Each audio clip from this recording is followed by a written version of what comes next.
Hi everyone, Trev here from Norwood Sawmills. Let's talk about the rapid dogging and rolling accessory for the machine. This component comes up in topic quite a bit.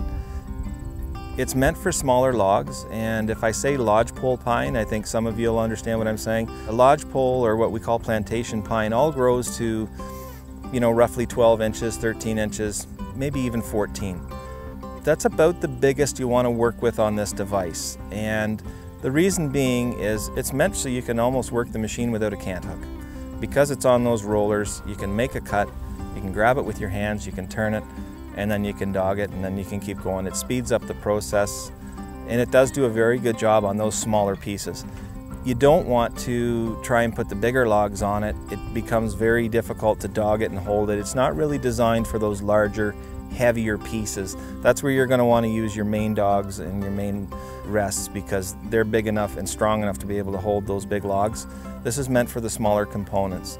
So if you can see on the back where it comes up and it automatically locks into the log, and then you can just slide the forward one over.